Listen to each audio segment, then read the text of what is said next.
Coming I up, was working after school. I went to London and I was working as a room service waiter. Two-time national champion farmer and managing director of Ostrojam Limited, Martin Shipkovitz, is our guest this week on the Trailblazers with quite a story from growing up in Austria, starting out in the business as a waiter, migrating to Jamaica as a chef, and working his way up to now running his own company and being quite successful at it. You want to stay tuned for this, another exciting, in-depth, and riveting episode on the Trailblazers. Special thanks to our sponsors, Stars Publicity, for all your PR and publicity needs. Get noticed and align with the stars. DG's Health and Wellness Center for weight loss, weight gain, and other healthy lifestyle needs. Book a consultation today. And Kaoris Beauty for all your skincare needs, including the best products to fight acne and more. Get 5% off all purchases using the discount code TAMARA5OFF. More details on all these packages listed in the YouTube description. What's your word to them? I would say to fight. Fight for your dreams, fight for your purpose. Life that inspires you, that motive that you aspire to be. Right? It's not a waste time movement, damn it. In my humble opinion, is become very comfortable with yourself. Very important. You know, the saying in Jamaica, one hand can't clap. You forgive yourself for allowing people to mistreat you. Disciplines that we need to embody. You just have to work at it and be committed. Everyone. And scary to have all of that fall away from you. And you have to celebrate those wins. Work with fitness clients. For guidance, rely on Christ for support. And no rush. I did it. I made my move into entrepreneurship at 40. So chicken, so scared that when... What, last comments would you want to share with you? Have your core values, you do the right things, it'll fall in place for you. Martin Shipkovitz is a two-time national champion farmer and the managing director of Ostrojam Limited based in St. Elizabeth, Jamaica. His journey started in Austria, where he once worked as a waiter, then later migrated to Jamaica. In addition to being a successful businessman in the farming sector, Martin is a member of the National Predial Larceny Prevention Committee and a counselor for the Jamaica Hotel and Tourist Association. He has a first-degree Sergeant Jaeger Battalion 19 from the Austrian Army and a graduate of Leclerc Door Golden Keys Concierge and more. We hear his path to success in this episode. Hi Martin, it is a pleasure to have you joining us on the Trailblazers. And it is a pleasure because you have been doing some phenomenal work in farming in Jamaica, and I think that it's most worthy that we get to hear a bit of your story. So welcome. Thank you for having me, and thank you for taking your time. Thank you so much. So as I mentioned in my introduction, you are a two-time national champion farmer.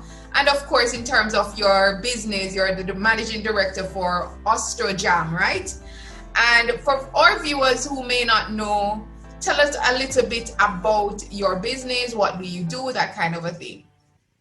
Ostrojam, we are mainly a producer of watermelon, cantaloupe, honeydew, cucumber, and pumpkins. And we have some partner farmers who produce for us papaya and pineapples and Irish potato, which we produce for ourselves as well.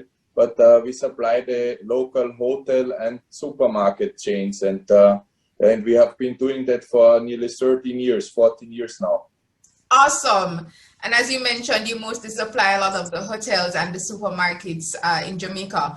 All right. So Martin, I'm interested to hear your story because when I looked at your bio, and I've met you before. I think the first time I met you, you were a national champion farmer that year. I think it was like at Denby or something like that.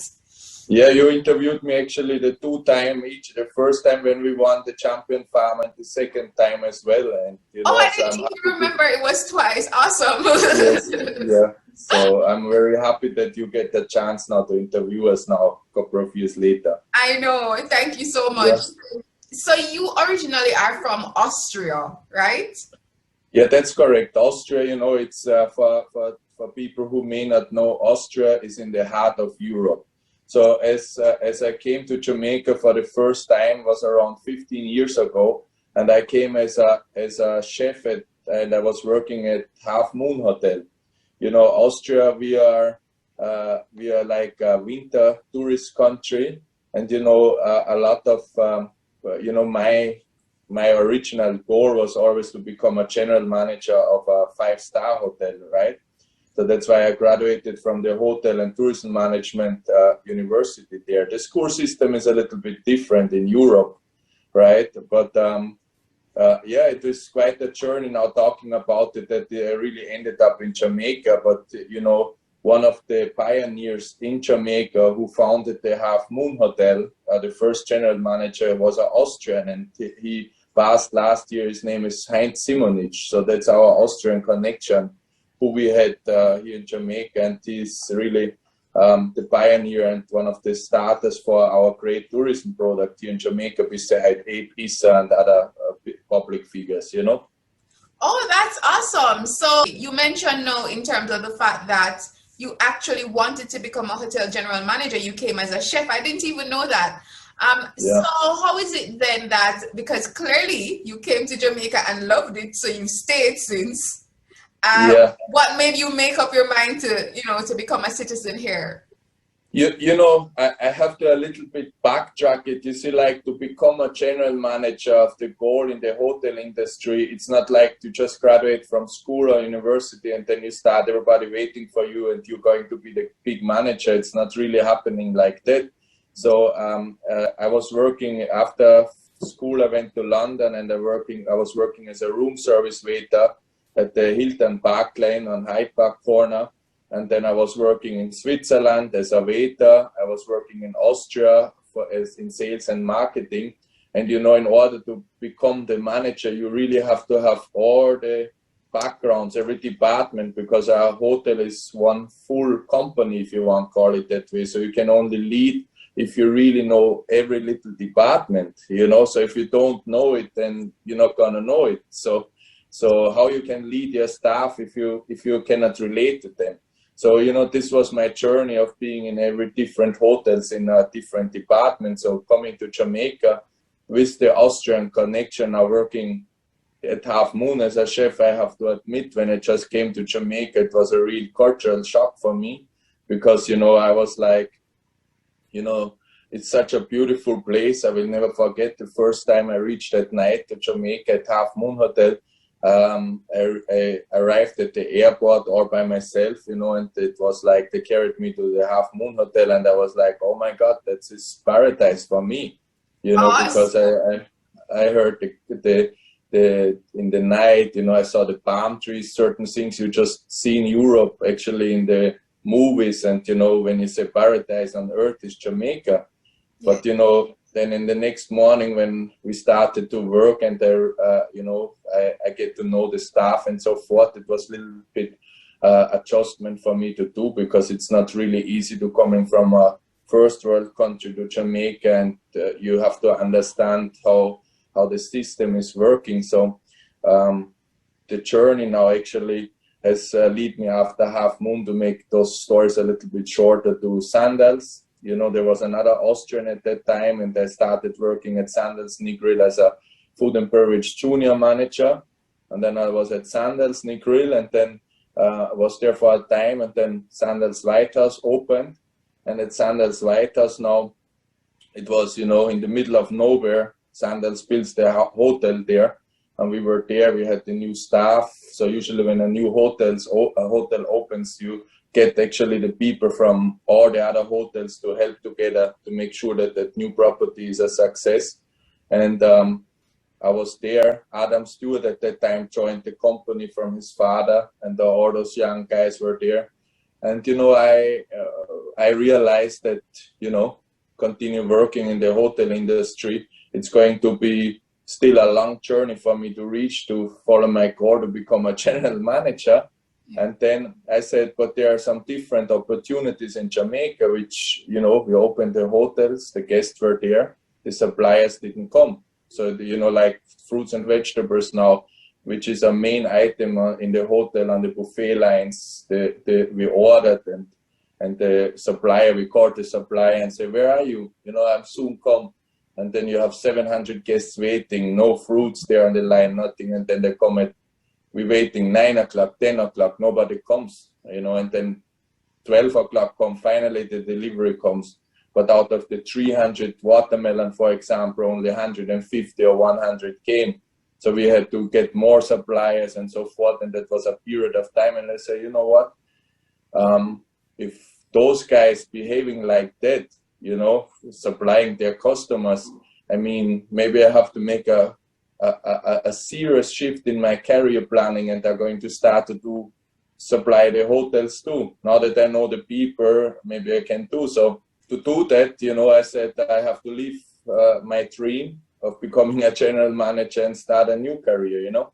Yes, and I find that very interesting because you saw a need, you saw a gap, and I mean, as any wise and savvy business person, you realize that, okay, let me fill that need, fill that gap. You know, that journey now, this was like, when I will never forget, I told my father about it, and I called him and I said, listen, I'm going to start to supply the hotels now. I'm not being no longer in the hotel industry. I'm going to leave. And I will never forget, you know, the first 2 years when I started my business, my father was so concerned about me that he never even came to Jamaica. He didn't come to visit because he said, I'm going to, you know, because you know how the older generations are, they just used to that you become a doctor, a lawyer, or you just a proper system. And he was just so concerned that I'm just totally going to fail, you know, because he couldn't imagine how it works to supply the hotels. And, you know, of course I had my doubts as well, but my mom, I have to say, always supported me in the way, even though my father too, I know, but, you know, then afterwards, but I started the business, and then I realized, Tamara, that I'm facing the same challenges what I experienced from the hotel. I faced the same challenges because those farmers were just not reliable, right? Who I would wanted to buy. So I just wanted to be a middleman at the beginning, you know. And then I said, I cannot use all my hard work and then put it in the hands of other people. And then the person who would help me at that time to go around and source the produce, he said to me, you know, Martin, I can't take that anymore because the people just letting us down. And, you know, we went, why don't you just buy me a pack of cantaloupe and some watermelon seed, and we're trying to do the farming for ourselves, you know? And that was actually the starting point that we started to farm. And now 13 years later, 14 years later, we have grown to the largest melon producer on this island, you know? And if you really, I looking many times back, and you know, you have seen I joined the army in Austria, which is mandatory. And when I would speak to my friends in Austria, and I say, listen, I am now a watermelon farmer and a supplier to the hotel, say, hey, Martin, are you sure you don't drink too much beer or something wrong with you? So it's just so hard to imagine that this really happened. And sometimes looking now back and seeing where we are now, it is, you know, speaking where you're coming from, you know, that you have lived it, and you see it's very, I spoke since that to a lot of young children and in schools. I have spoken to some university students, and it's just to really, everybody says to follow your dream, right? And I could say there was no dream at that time for me, but it was just the opportunity, and I started to love it, not because only of the money, because you see, some people get motivated. And we had an article in the newspaper, and they said, you see, being motivated by high prices to farm a certain crop is always the wrong reason why you should go into farming. Or but it boils down to everything you do. If it's just for the money, then I always said, again, being a soldier, I could have just gone to Afghanistan or to Iraq and join a foreign mission and collect a lot of money every month. So it's not just for the money, you know. Exactly. And you've raised several points there that I want to touch on, because as you mentioned, you are also a soldier. And so it's a very interesting journey. So you were in the Austrian army. Tell us about that. You know, in Austria, as you know, most of the European countries have already abolished the mandatory army service, but Austria and Switzerland, the Alp countries now, mainly Austria, because of our history, we have not abolished it, you know. So as soon as you reach 16 years old, no matter where you are, if you're at school, if you're at university or learning your trade, you will be called in and you have to do a test for 2 days. They test you, you know, your heart rate and your size, everything, you're just being tested. And then when you're 18, 19 now, depending on your education, you can ask for extension to finish your school or university. Then as soon as you finish, you will be called and you have to join the army for 9 months at that time. You know, since I was there, it's now only, I think it's now 6 months, but the 9 months I was a mountain ranger, and it was, you know, many people, I say to a lot of people in Jamaica, it's not about just shooting or anything, it's more about the team spirit, because you just randomly, 10 people, you must imagine now in Austria, we have the same kind of, there are a lot of similarities between Jamaica and Austria. We are a lot of a rural country, we have a lot of country people, we have the city people, but in the army now, everybody from every kind of social environment being put together in one spot, right? So, you know, you maybe you think you are somebody, you are a chef, then there's somebody who is a mechanic, you have a university professor, and everybody is in one group, right? And you learn very quick that it doesn't matter who you be or who you are, we're now together in this, and we have to just be a team together and go through it, you know. And I think I said many times, I think it's missing in Jamaica, because there's so much unity. Sometimes we could achieve way more in Jamaica if there would be a little bit of change in the way how we think, you know. I definitely agree with that. One of the things I wanted to touch on, based on what you also mentioned, is that you have been through the ropes in your own career, because you mentioned being a waiter, you mentioned being a chef, in all of these what you'd consider like various capacities. So you literally, you know, worked your way up in the system in terms of when you were in the hotel sector. And you mentioned something that when you become a general manager for somebody who was aspiring to be that, it was important that you learn the ropes of the various sectors. I mean, you are not necessarily managing a hotel, you're managing your own business now. So in a sense, you also prepare, because you are still in interaction with the hotels. So one of the things I want to touch on is how crucial is it that, because a lot of times we want to get to the top, but don't want to go through the process. So how important is it that you go through the process to get to that overall end goal, or to be the overall leader then? You know, to be the overall leader, so you cannot reach to the top if you don't build the foundation on the bottom, because, you know, you will reach the top, but then you're gonna crumbling down very quick. So it's very simple. If you build a house and you don't have a foundation, and, you know, if you put the weight of the house on that foundation, which is not properly, by the time you will reach up on the top, but then suddenly the house gonna start to crumbling down. And you see it with a lot of leaders sometimes these days, that they reach to the top, but when it comes to certain questions, certain things, they cannot, you know, you have a lot of leaders, and you know that, and you have the leaders who are being for a long time leaders, and you just have the short-term leaders.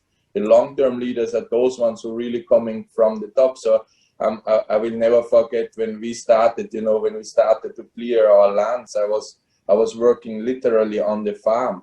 So you can imagine when people say, oh, when we win the first time champion farmer, they said, this man don't look like a farmer. What a farmer supposed to look like. You know, in Jamaica, additionally, you have to say that we still somehow a little bit with the mindset backward, because they say, oh, you know, you have to say how this white man become a national champion farmer, because they would say it. But I know now it's not in a bad way, how they say this, just because we try to find a reason why certain people reach somewhere, right? And I say, but this is not the reason. The reason is because we're working hard. I worked hard.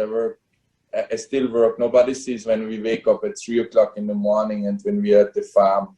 I have to wake up my farm workers, being in the field with them, you know. But, you know, this beginning, and this is a very important point since you say in a career, you know, you can start a business. You start a business and you do everything on your farm or at your business, where you say from secretary work to, I don't know, to planting the plants. But there's a time, if you want to grow, you have to supervise, find workers so that you can focus on more things in order to grow your company in the country where you are. So if I would still do every day now the work what I did when we just started, then I wouldn't be where we are. So it's, you know, when you have interviewed so many leaders, you see the gentleman who have his bakery company who has become huge. He cannot make the bread by himself every morning, because otherwise he wouldn't be where he is. And that's a very important point for people to understand. But it's the most important thing, that you know how it is to be there, so you can relate to your workers, you can know what is wrong from right. Otherwise you're not gonna know. Definitely. And I like the point where you mentioned that the truth is there are still some stereotypes when it comes on to farming, unfortunately, because people looked at you and said, oh, this is a white man, how is he a two-time national champion farmer? So I mean, you are nonetheless successful in this field, in this industry. So what would you say in terms of the viability of farming in Jamaica and changing not only the mindset, but also some strategies in terms of earning successfully from it? You know, one of the things is, you know, we need to highlight, first of all, what you're doing now. And I really appreciate it, because I think that the mainstream media gives farming too little attention. And, you know, no matter what, I know some of my friends in the tourism sector would say, oh, it's not like that. But I'm saying that farming, agriculture in Jamaica is the most important industry in our country and in many other countries, because we need to eat every day, right? So that's why it's very important. But we need the attention from the media in order to show on the one side and highlight the success stories like myself. We have so many successful farmers, but the bottom line is the agricultural sector in Jamaica is sometimes just squeezed in a slot where nobody wants to watch, like in a 5 o'clock in the morning program, you know, or in a 4 o'clock afternoon on a Sunday, where, you know, you're still somewhere. Oh, but we need to get to the prime time, you know, and until we're going to be able to do that and then highlight the success stories, I think we still have a journey to do. And this is one of the strategies already, you know, where the media takes up the stories when there's a disaster or there's a big problem. But if we're not highlighting the success sometime, what's happening, then how should our future Jamaicans now know it? There is actually opportunity in farming in Jamaica. The other point is, now we do have a lot of challenges within the agricultural system, right? Where sometimes from way back in the days, we have some mindsets and some systems set which just also stop somehow the progress, you know? And this we have to change, you know? I certainly agree to that. The other thing I was mentioning was in terms of, why do you think, or what are some of the ways, you know, say a young person who is watching this program and they want to take up farming, but they're like, boy, I don't know if I'm going to make any money. And, you know, perhaps unlike you that was already had some connections, they may not even have a connection. You know, what would you say in terms of what they can begin to do? You know, the funny part about it, you know, that we not, if you believe it or not, is the connection what I had for the company who were working for example, at Sanders, we're not selling them no fruits at all. So all the connection which I have there, it didn't help me no time at all, you know. So we're selling some other products like some basil pesto and some peanuts at the moment, which we started last year. But with the fruits, with the melons, the connection didn't help me there at all, because they just have some different ways. But for a young person directly, it is just important that they say, you really make up your mind and that you want to do that. And then, you know, I will, for example, Tamara, to say that it's very important. I called a hotel, I will never forget, right? And it was a hotel in Montego Bay, and I called the purchasing manager 3 times. And each time the purchaser, I said, hello, sir, I have watermelon, cantaloupe, and honeydew for sale. And the purchasing manager, a Spanish guy, said to me, you are the 10 person calling me for watermelon and cantaloupe and honeydew. Why you keep on calling me? You should plant pepper and tomato and lettuce, because I already have 10 people calling me for melon. We have too many melon, cantaloupe and honeydew. And I was like, oh my God, something I must be doing wrong that guy talks to me like that. But I still continue to plant melon, cantaloupe and honeydew, because my farm is just good with the land that we can grow it. And believe it or not, that same guy had to call me 2 years later, and we went into a contract with him for melon, cantaloupe and honeydew. So it's just about the consistency, that you have it consistent and have it all year round, and that's the key, you know. I like that. Consistency is definitely key, not only in farming, but literally in everything in life, pretty much. All right, Martin, so we are winding down. We've touched on some various aspects. We touched on your earlier years, you know, in Austria. So you are both an Austrian and a Jamaican citizen. Do you ever have plans to live fully again in Austria, or it's Jamaica all the way? You know, it's Jamaica all the way for 100%, because, you know, I have 2 kids here in Jamaica. They are going to, one of them started to go to school. They are Jamaicans, you know, they are Austrians. And, you know, there's sometimes some people you meet and say, do you have a Jamaican girlfriend? Or, you know, they're trying to find out, you know, I said, I am a Jamaican, you know. So I said, my family they are born in Jamaica. We are Jamaicans. I'm fully. So as I say, I continue, but my parents are in Austria, and I do visit. Last year I couldn't visit because of the COVID. So, you know, the journey is quite long. So it's like a 15-hour flight to go to Austria, but I visit once a year when everything is back to normal. But, you know, I'm here.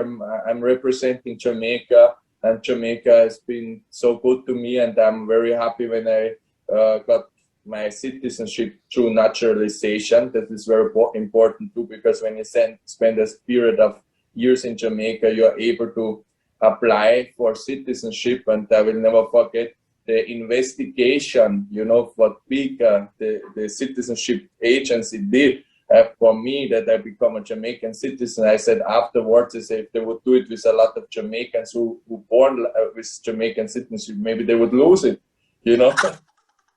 So I'm now fully Jamaican, and, you know, I would just say, going forward, I think, you know, with our younger generations, where they're exposed to the phones, to the cell phone, watching the videos, you know, where they just open that a woman can be a truck driver, you know, a woman can be a plumber, a woman, you know, where we just evolving. I remember back in the days where people looked and said, you are a chef, but you are a man. I say, well, yes, but the men are the best chefs, you know, and, you know, it's just this cultural mindset where people just don't have to look like how does a real farmer look like, you know, how does a journalist look like? Yes, they look beautiful, pretty like you, for example. Thank you. But, you know, I'm just saying, it's like, I am a farmer, I'm a 2-time national champion farmer. In my article last week in The Cleaner, that somebody really wrote on the comment, but as far as they know, I'm just an importer.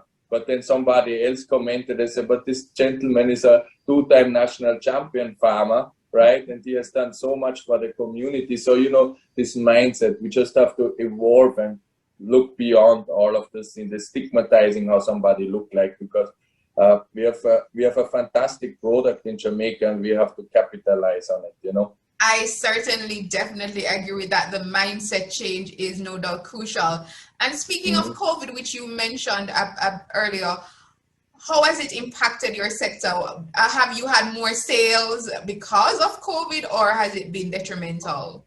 You know, this is a big mistake of in our country, is that, you know, Jamaica can easily supply the local market, was what we produce. You know, we have been down last year by nearly 70% of our revenue, right? The most business we really get from the hotel and tourism sector, right? So we are slowly picking up now, but by far not where we are. You know, we were really badly affected when it just happened, but, you know, we planned in stages. So we have in different stages, the gardens and so forth. So when Corona just from one day to the other just stopped everything, we had like another 3 months time now where gardens would just continue to come in, and we donated thousands of pounds to the poor communities in Kingston, and it was really devastating. And you know, we say that the farming sector cannot continue farm to selling their produce on farmers market for a box deal of $1,500. And you know, a lot of farmers have to understand they have become so used that the government would bail them out and just continue their purchase programs. But any sensible farmer, and I don't care what some of them would say right now, will tell me that, listen, you cannot produce your produce to being sold as a box deal at the farmer's market. You know, you need a proper value for your produce, because you have your expenses and you need consistency. So a lot of farmers have gotten used to being bailed out, and we have to stop helping people who just cannot learn. You know, the key to farming is to have your goods consistently, have proper storage, and just move forward. You know, and you know, as the hotels will pick up, we will strive again. You know. But we really need to look into that, and everybody for themselves need to say, you know, we're doing nothing good if you overproduce or if you underproduce, you know, but you just try to find the right balance. Yes, balance is key. And I like where you mentioned that we will strive again. I certainly agree with that. My final question for you, Martin, is as we wrap up, you know, we have aspiring trailblazers on this program, people from all, you know, ages. And one of the things I wanted you to share is from your own life journey and your own lessons and living in these different countries and your own experience. Share with us 3 life lessons, you know, in terms of rules for success or becoming a success in life. Well, my number 1 life lesson is directly, if you really say it like that, is that no matter what it is, what you think, what you can achieve, no matter how many people tell you something, it's not going to work. As long as you believe that it can work, it will happen. You know, I'm absolutely sure. So don't listen to those ones who are telling you, no, it's not going to work, because I know it can work. You know, my second thing now, sometimes a lot of people, including myself, we believe you know, that a person is acting towards you, or certain things happen because it's only you by yourself, you know. But when you really find out that, you know, if somebody treats you bad, I find out that there's many other people who are going through the same problem. So don't think it's just because of you have to go through that. There's other people going through those journeys too. So it's no matter what obstacles comes towards you, don't think that you're the only one who have to go through that. So, and that gives you somehow comfort, right? That, you know, if you think you're the only one who being in this situation, it's not like that. So it gave me comfort that I say, listen, other people have to go through the same problem, so you can do it too, right? And the third thing is, and this is my most important thing, is I say, never be motivated by money. Right? And there's this one time a big money in Jamaican language, then so you make one time a big money and then you don't know what's happening down the road. So always have the passion, because the money doesn't make me wake up at 3 o'clock in the morning. You have to have a passion. I don't see it as work. No matter what you do, I never say it's work. It's my life, you know. So if you have your life, what you're dealing with, you just in a different state of mind. I don't check what time my work finish, you know. I take vacation, but it's not vacation. I take a break or something, but it's the life what I'm living. And you just, you know, if you just see it from a different angle, then everything is much more easier, because you're not dealing with work, it's your life.